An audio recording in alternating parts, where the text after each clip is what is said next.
All right, so where to even begin? Well, for a long time, since maybe late summer and early fall of 2022, it felt like I'd been slacking on my habits and essentially just sort of quote unquote coasting. I was losing interest and motivation with the gym, not eating well enough, was journaling inconsistently, and was also really just allowing my sweet tooth to rule my life in a way. And so towards the end of February this year, I felt like I had had enough and something needed to change. So I challenged myself to do a 30-day wellness thing where I focused on developing specific habits. This required a lot of prep work in terms of evaluating my values and how I wasn't living in integrity with them. After doing that work, I narrowed the habits that I wanted to focus on down to five, including physical activity, meditation, diet, journaling, and processed sugar. For each of these habits, I created parameters. So for physical activity, I wanted to do some form of physical activity for at least 15 minutes every day. Meditation, meditate for at least 5 minutes every day. For diet, I wanted to incorporate greens of some form into my daily diets. I wanted to also journal every day, even if it was only just one sentence. And for processed sugar, I wanted to eliminate processed sugar in the form of candy, cookies, desserts and all of that jazz. Once I had these parameters set, and because I thrive off of order and organization, I created a habit tracker in Notion through which I could tick off each habit each day and to see how on track or off track it was veering. Okay, how did the challenge actually go? Let's start with physical activity. I think this habit was relatively easy to stick to. Throughout the month, I only had 2 days where I didn't do any form of physical activity at all. That is not to say that there weren't difficult days or days I just wanted to chill and not have to change into gym clothes or leave my house. I do feel like what made this relatively easy to stick to was the reasonableness of the habit. I only required myself to do a 15-minute workout each day, and it did not have to be weightlifting or going to a gym. I could go on walks, I could do ab workouts in my apartment, stretch, or simply go down to my apartment's gym and do a walk on the treadmill. The point for me with this habit was to get my body moving every day in some form, and this aligns with my values of health and vitality.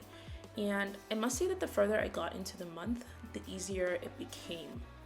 I felt the need to want to move my body, and it sort of felt strange and uncomfortable for me not to do so. That said, I don't know if physical activity 7 days a week for the rest of my life is doable. As much as I want to build healthy habits, I also want them to be sustainable.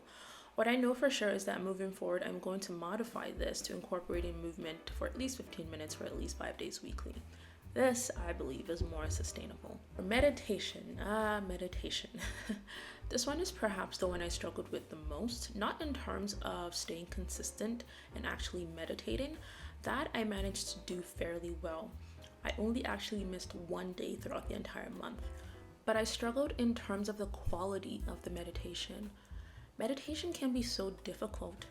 I was actually listening to a podcast where they were discussing how with building other habits, within a short period of time, you can usually begin to see the benefits and reap the rewards of incorporating those habits, which then motivates you to continue on with the habit.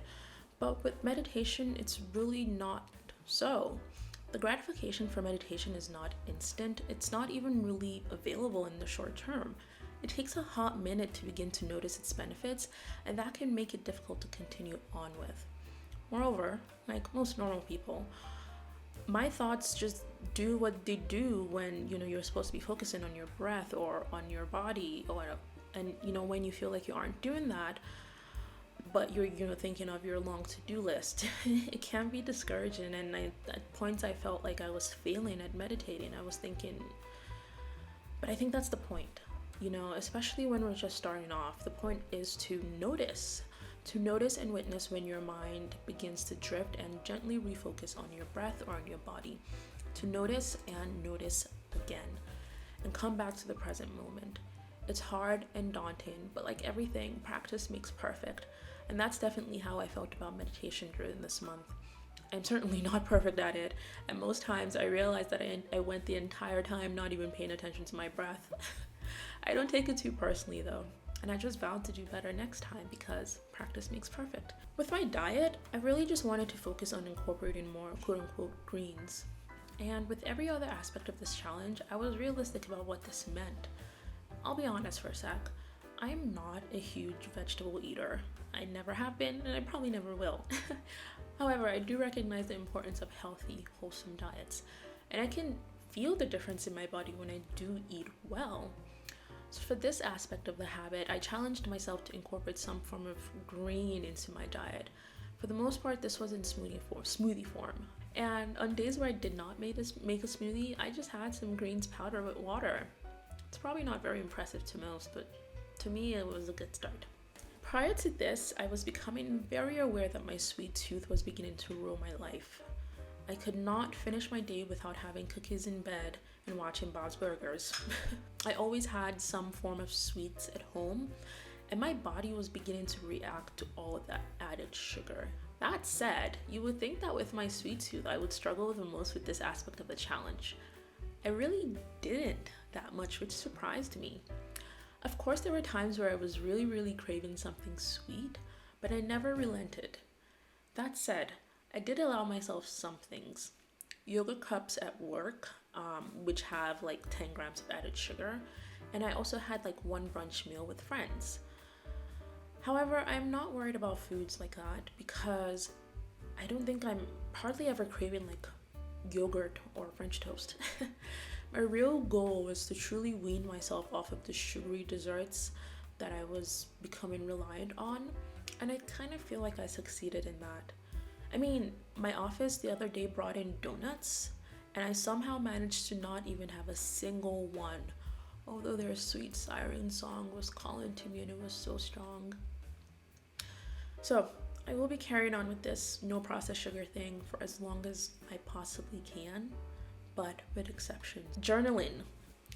Journaling was by far the easiest, perhaps because I've been journaling consistently for over 3 years now.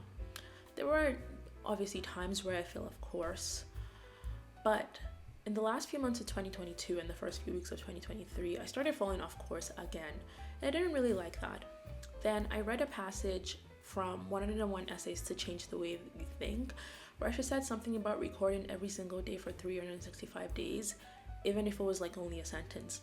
And that made a lot of doable sense to me. So that's kind of partly how all of this came about. My goal was to journal every day, writing at least one sentence. And again, as with everything that I've talked about so far, when you break your habit down into a small, doable action, it becomes less daunting. I found that some days I had lots to say and definitely wrote more than one sentence. Other days, when my brain was fried and I could only literally handle one sentence, it was easy to do, to just write one sentence. And on those days, I still felt like I was winning. So, what are the key takeaways here? The first is the importance of recognizing your why. Asking yourself, why do these habits matter? Why should I keep doing them? How will they serve me long term? For instance, with the processed sugar bit, I struggled at some points, and I had to remind myself why it matters. The simple answer was that my health is important and valuable to me, and I do not want to be a slave to my cravings. Reaffirming this why made it a bit easier to refocus and not get derailed. Number 2 takeaway, go easy on yourself. It's so easy to be a bit hard on ourselves, when we miss a day or fall off a habit. Yes, discipline is important, but we're not machines. Grace on this journey, I've learned, is so crucial. I did not want to will force my way through this process because that's just how resentment builds. I know these are lifelong habits that I am building, and so I allowed myself some grace to do so imperfectly and yet consistently. And so there we have it. Those are the wellness habits that I challenged myself to do consistently every day for the month of March, and that's how the challenge went. And so now I feel like doing that in the month of March has kind of set me up for success in terms of incorporating these habits into my lifestyle. And so now I feel like I can't live without these habits. But yeah, I hope y'all have enjoyed watching this. This took me a lot of time and effort to film and edit. So if you did enjoy watching it, don't forget to give me a thumbs up, and don't forget to subscribe to my channel if you're new here. Thank you all so much for being here, and I'll see you next time in another video. Bye.